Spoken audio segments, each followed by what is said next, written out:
That earthquake hit just before 11:45 this morning. You can go ahead and see here on the map. It was centered in the San Ramon area. People in Danville and Lafayette also felt the shaking. After the initial quake, a series of aftershocks followed. Yeah, just about an hour ago, another 2.8 magnitude aftershock hit that very same area. Now, it's not really new for people that live in that area. They are used to seeing a series of earthquakes. NBC Bay Area's Melissa Colorado is in San Ramon for us. And Melissa, a lot of people there are really familiar with that earthquake swarm that happens there.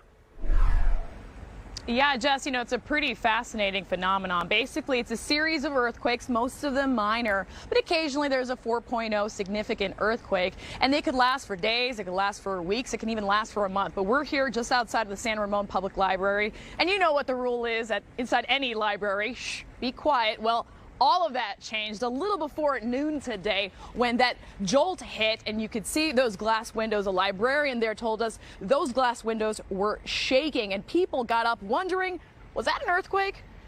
Everything started shaking, like all the glasses.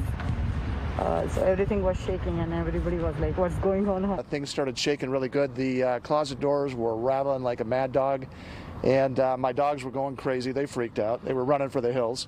And so that got my attention. Usually the little ones I just kind of like shake off.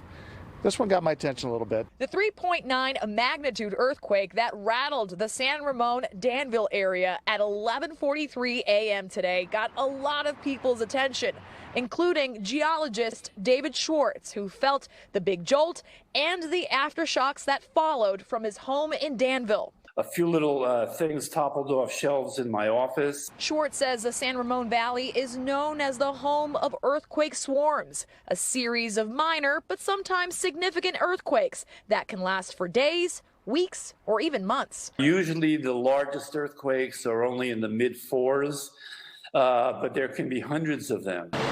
Schwartz says the last major earthquake swarm to hit the San Ramon Valley was back in 2015. He adds, there's no sure way to know if we're starting another swarm now. As mysteriously as it turned on, it turned off. Bart didn't take any chances. Right after the earthquake hit, Bart tweeted this out. Trains in operation made a very brief pause, as we do for any significant seismic activity detected in our service area.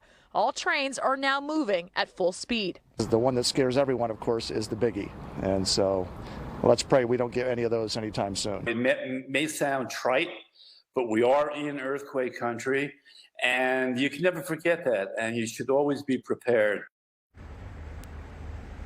And the good news, no reports of any injuries, no reports of any damage. But the last time we had a similar 3.9 magnitude earthquake here in the Bay Area is actually back in late June, and that happened in San Leandro. That's latest here in San Ramon. I'm Melissa Colorado, NBC Bay Area News. All right, Melissa, thanks so much. Let's bring in our chief meteorologist, Jeff Ranieri, now with a closer look at where this earthquake happened, Jeff. And you'll be able to see here, Audrey, everyone at home, this again in the East Bay, happening right on the Calaveras Fault.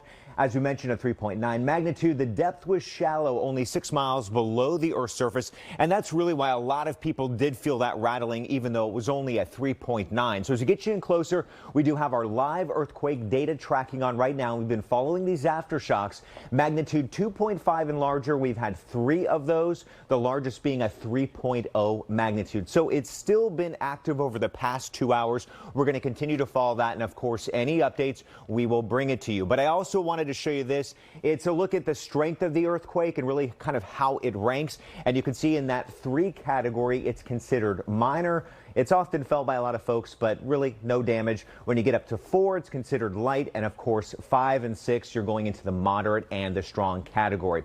So as we've been hearing, a great reminder to be prepared, be ready.